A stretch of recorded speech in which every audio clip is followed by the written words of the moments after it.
Welcome to another new video. আজকের ভিডিওতে আলোচনা করব ক্লাস 5 এর পরিবেশ পরীক্ষার প্রশ্নপত্র নিয়ে। এর আগেও আমি একটা পরিবেশের প্রশ্নপত্র আলোচনা করেছিলাম, সেটা একটা স্কুলের ছিল। আজকে অন্য স্কুলের প্রশ্নপত্র নিয়ে আলোচনা করছি। এর আগে আমি একটা বাংলা প্রশ্নপত্র নিয়েও আলোচনা করেছি। আজকে এই নিয়ে আমার তৃতীয় ভিডিও এই প্রশ্নপত্র আলোচনা। তো আজকে যেটা আলোচনা করছি সেটা কিন্তু অবশ্যই 2024-এরই। এখানে দেখতেই পাচ্ছ ফাইনাল পরীক্ষার ক্লাস 5, আর এদিকে দেখতে পাচ্ছ যে স্কুলে পরীক্ষাটা হয়েছে সেই স্কুলের নামটা লেখা আছে। আর তোমরা সবাই জানো যে ফাইনাল পরীক্ষাটা 50 মার্কসের হয় আর 1.5 ঘন্টা টাইম থাকে। তো তোমরা কেন এই ভিডিওটা দেখবে?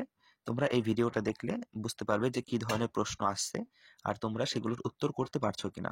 ঠিক আছে, আমি যখন প্রশ্নগুলো বলবো শুনে শুনে মনে মনে উত্তরগুলো বলার চেষ্টা করবে, তাহলে ভালো হবে। দেখো, প্রথমে বলেছে এক দাগে, কোনটি সত্য ও কোনটি মিথ্যা তা লেখো। এখানে 6টা প্রশ্ন আছে, প্রত্যেকটার জন্য 1 করে। 6টার ঠিক উত্তর দিতে পারলে তুমি 6 পেয়ে যাবে। প্রথমটা, শিকারের জন্য মানুষ অনেক চিতা মেরেছে। এটা সত্য, তাই রাইট। খনি অঞ্চলে গাছ লাগানো খুব দরকার। এটাও সত্য। জলবিদ্যুৎ কেন্দ্র আছে ভুটানের কাছে ঝালংয়ে। এটাও সত্য। 2004 সালে সুনামি হয়েছিল। এটাও সত্য। পূর্ণিমায় পৃথিবীর একই দিকে সূর্য আর চাঁদ থাকে। এটা ভুল। জোয়ার ভাটায় চাঁদের টানের গুরুত্ব কম। এটা ভুল। তাহলে এই গেল 1 দাগ। এরপরে দেখবে 2 দাগে কি বলেছে, শূন্যস্থান পূরণ করো। কটা প্রশ্ন আছে? 6টা। তুমি প্রত্যেকটা প্রশ্নের জন্য 1 নম্বর করে। 6টার ঠিক উত্তর দিতে পারলে পেয়ে যাবে 6 নম্বর। প্রথম প্রশ্ন, সাইকেল খুব গুরুত্বপূর্ণ একটা যান। সত্যিকারের শিক্ষিত মানুষ দেশের সম্পদ। চীন দেশে প্রথম কাগজ তৈরি শুরু হয়। গৌণ জোয়ারের 12 ঘন্টা 26 মিনিট পরে মুখ্য জোয়ার হয়। কয়লা পুড়িয়ে তাপ বিদ্যুৎ হয়। গাছের খাবার তৈরি করতে সূর্যের আলো লাগে। এই গেল 2 দাগ। এরপরে 3 দাগ একটা স্তম্ভ মেলানো আছে, বাম স্তম্ভের সঙ্গে ডান স্তম্ভ মেলাতে হবে। 6টা আছে, প্রত্যেকটার জন্য 1 করে। 6টা ঠিক করতে পারলে তুমি পেয়ে যাবে 6 নাম্বার। বাম স্তম্ভ দেখো, আমি এখানে না মিলিয়ে পাশে পাশে লিখে দিয়েছি নাম্বারগুলো। যেমন গাছের পাতা ছাড়া কি হবে? অক্সিজেন পাওয়া যায় না। হুইয়া একটি পাখির নাম। ঝড়ের সম্ভাবনা থাকলে সমুদ্রে মাছ ধরতে যাওয়া যাবে না। 12টা বাজে ঘন্টার কাটার ওপর মিনিটের কাটা। আমাদের চারপাশে আকাশের কি হবে? আমাদের চারপাশে আকাশের সবকিছু নিয়ে মহাবিশ্ব। ছোটদের কাজ করিয়ে আয় করা বেআইনি। ঠিক আছে, এই গেল 3 দাগের প্রশ্ন। এরপরে 4 দাগের কি বলেছে, নিচের প্রশ্নগুলোর উত্তর দাও, মানে এক কথায় দিতে হবে। 6টা প্রশ্ন আছে, প্রত্যেকটার জন্য 1 করে। তুমি 6টার ঠিক উত্তর দিতে পারলে পেয়ে যাবে 6 নম্বর। মাজার মানে কি? উত্তর হচ্ছে, মাজার হচ্ছে পীর সাহেবের কবরস্থান। পশ্চিমবঙ্গের প্রধান খনিজ সম্পদ কি? উত্তর কয়লা। টেলিস্কোপ কে আবিষ্কার করেন? উত্তর হচ্ছে গ্যালিলিও গ্যালিলি। চলে যাব পরের পৃষ্ঠায়। কি লেখা আছে ঘয়ে? পৃথিবী 1 পাক ঘোরে কত ঘন্টায়? উত্তর 24 ঘন্টায়। আমাদের সব শক্তির উৎস কি? উত্তর হচ্ছে সূর্য। পরবর্তী প্রশ্ন, কত সালে বৃহস্পতি গ্রহের ওপর একটা ধূমকেতু এসে পড়েছিল? উত্তর হবে 1994 সালে।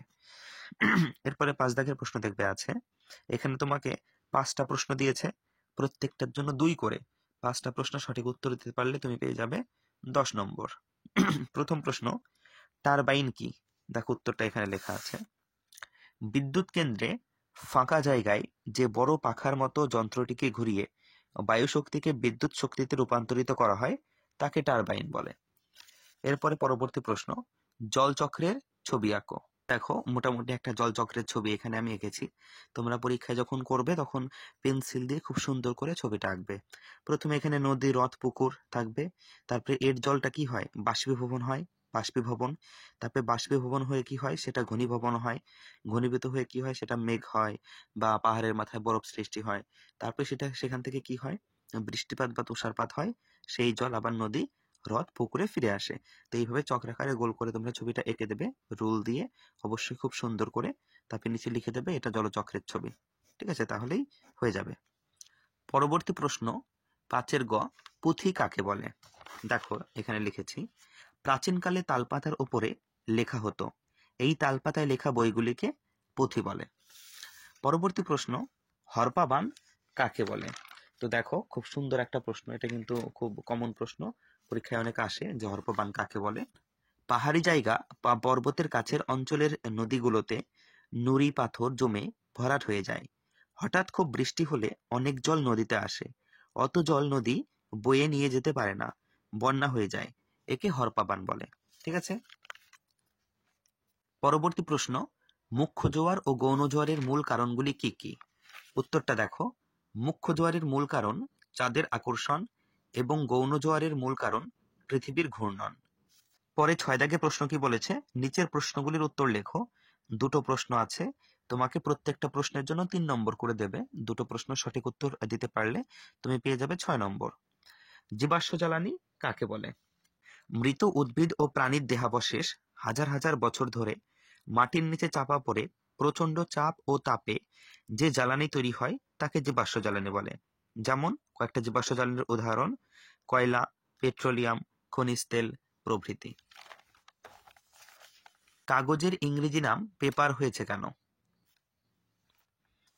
উত্তরটা দেখো, প্রাচীনকালে যখন প্রথম লেখা শুরু হয় তখন গাছের ছালে লেখা হতো। এই গাছের ছালকেই প্যাপিরাস বলা হতো। প্যাপিরাস একটি গ্রিক শব্দ, এখান থেকেই কাগজের ইংরেজি নাম পেপার হয়েছে। এরপরে 7 দাগে চলে যাব। কি বলেছে, নিচের প্রশ্নগুলির উত্তর লেখো। এখানে দুটো প্রশ্ন দিয়েছে, তোমাকে প্রত্যেকটা প্রশ্নের জন্য 5 নম্বর করে দেবে। দুটো প্রশ্নের উত্তর সঠিকভাবে লিখতে পারলে তুমি পেয়ে যাবে 10 নম্বর। প্রথম প্রশ্ন কি বলেছে, বন থেকে আমরা কি কি পাই? উত্তরটা দেখে নাও, বন থেকে আমরা কি কি পাই।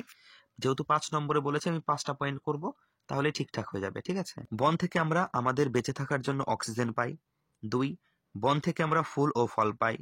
3, বন থেকে আমরা অনেক জ্বালানি পাই। 4, বন থেকে আমরা কাঠ পাই, যা দিয়ে বিভিন্ন আসবাবপত্র তৈরি করি। 5, বন থেকে মধু, মোম পাই, যা দিয়ে অনেকে জীবিকা নির্বাহ করে। এরপরে লাস্ট প্রশ্ন, শিশুদের 5টি অধিকার লেখো। শিশুদের 5টি অধিকার হচ্ছে: বেঁচে থাকার অধিকার।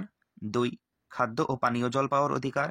3, স্বাস্থ্য ভালো রাখা, অসুখ হলে চিকিৎসা পাওয়ার অধিকার। 4, অবৈতনিক ও বাধ্যতামূলক শিক্ষা লাভের অধিকার। 5, নিজের মত প্রকাশ ও আলোচনার স্বাধীনতা। তো এই ছিল 5টি শিশুদের অধিকার। তাহলে হয়ে গেল আমাদের পুরো স্কুলের প্রশ্ন কমপ্লিট আলোচনা। এরপরের ভিডিওতে আমি অঙ্ক পরীক্ষার যে প্রশ্নপত্র সেটা আলোচনা করব। দুটো স্কুলের অঙ্ক প্রশ্ন আমি আলোচনা করব। তার জন্য তোমাদের কি করতে হবে, একটাই কাজ, এই ভিডিওটাকে লাইক করতে হবে আর চ্যানেলটাকে সাবস্ক্রাইব করে পাশে থাকা বেল আইকনটা অবশ্যই প্রেস করে রাখতে হবে। তাহলে তোমরা কিন্তু সেই অঙ্কের ভিডিওর নোটিফিকেশনটা পেয়ে যাবে আর দেখতে পারবে। ঠিক আছে। তাহলে কেমন লাগলো এটা কমেন্ট করে জানিও। Thanks for watching.